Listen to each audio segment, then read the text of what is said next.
Hi, everybody. It's me again. And today we'll be taking a look at a different type of question on the SAT verbal section. So, as a lot of you know, the test starts off with the vocab questions. And very similar to the old SAT pre-2016 where they had some vocab questions and sometimes students would study the vocabulary to try to improve their chances of answering those questions correctly.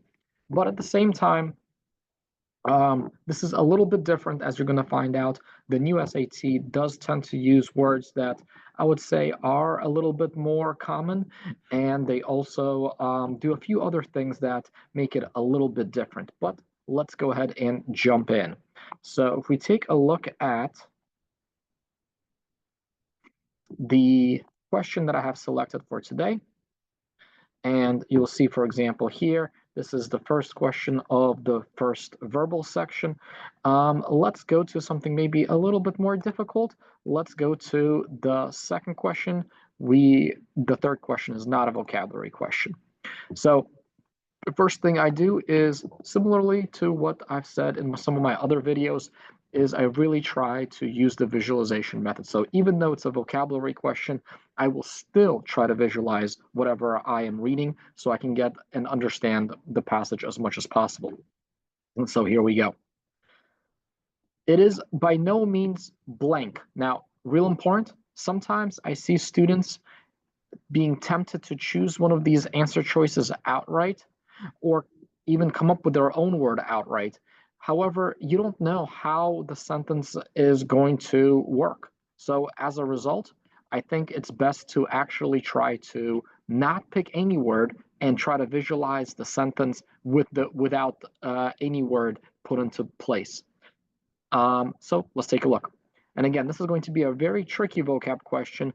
Don't be misled by some of these, I would say, not the most difficult vocab word options, because as you're going to find out, the passage is actually surprisingly difficult. And also, these vocab words are not necessarily being used in the way that you think they're being used. So it is by no means blank to recognize the influence of Dutch painter Hieronymus Bosch on Ali Banasander's paintings. Indeed, so right away I'm thinking about one Dutch painter and another Dutch painter's paintings, or I should say one Dutch painter and another painter's paintings, okay? And so in this case, here's what I'm kind of visualizing already.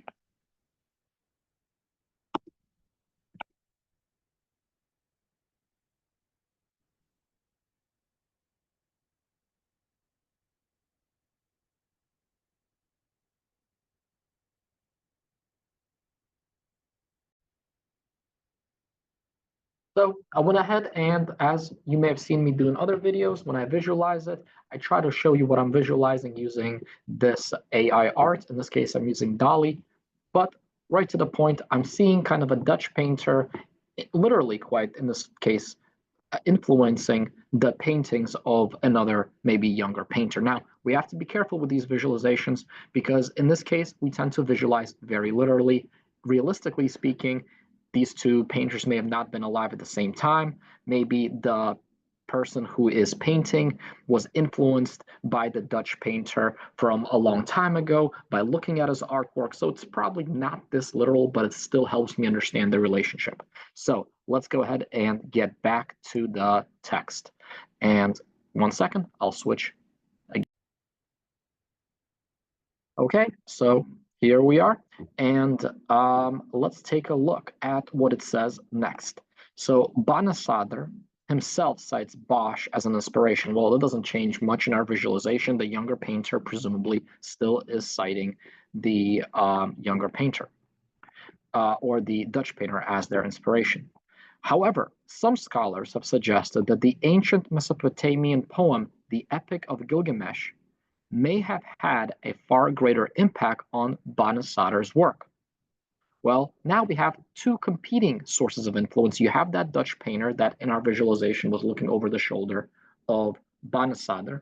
And now apparently there's this epic poem that it could also be an even greater source of influence. And in this case, I'll share one more picture because my visualization is now changed and it looks something like this.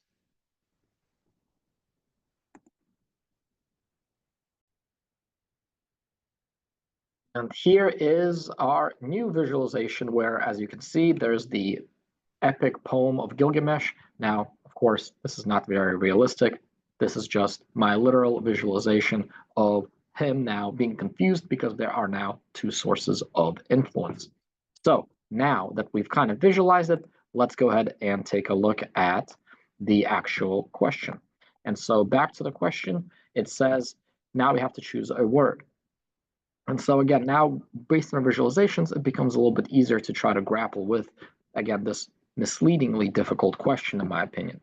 So it is by no means blank to recognize the influence of Dutch painter Hieronymus Bosch on Ali Bonisader's paintings. Indeed, Bonisader himself cites Bosch as inspiration. However, some scholars feel differently. They feel like maybe there's another greater source of inspiration. So maybe I'll say it is by no means maybe I would say difficult to recognize the importance of the Dutch painter on his paintings. Indeed, he himself cites Bosch as an inspiration.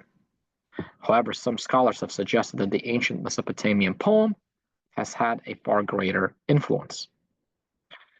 Now, then we take a look at the answer choices. Now, again, usually I like to pick out my own word to see which word works so then I can see if I can easily match it up.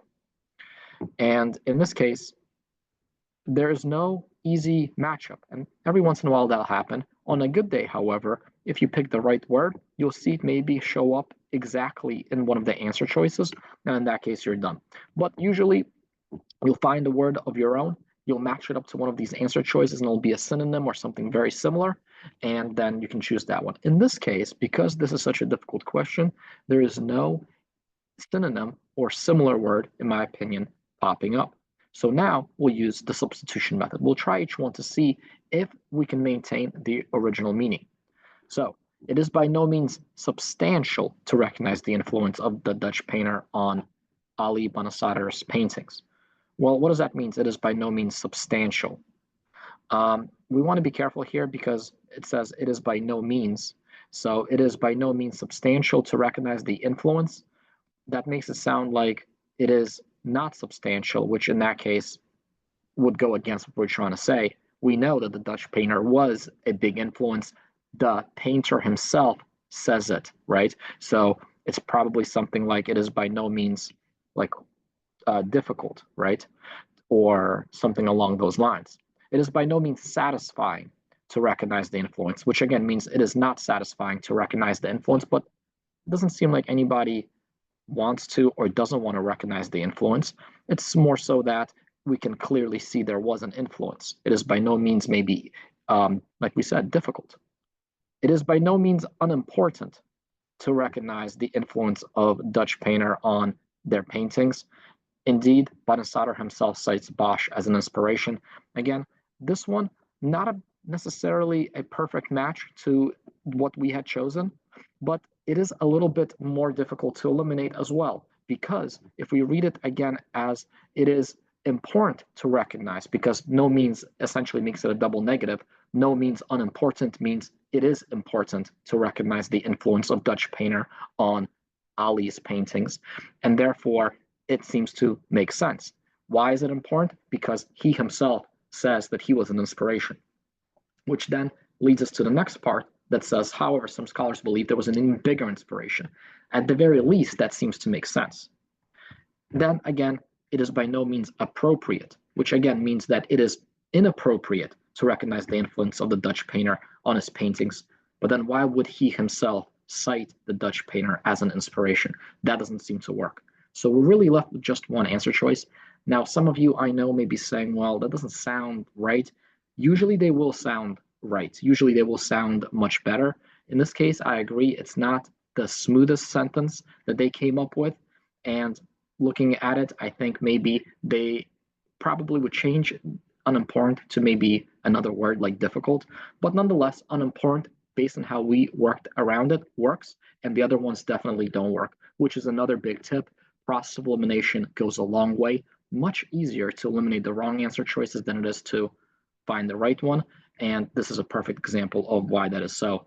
And so in this case, C is the right answer choice. And that was the quick lesson for today about how to approach these vocab questions.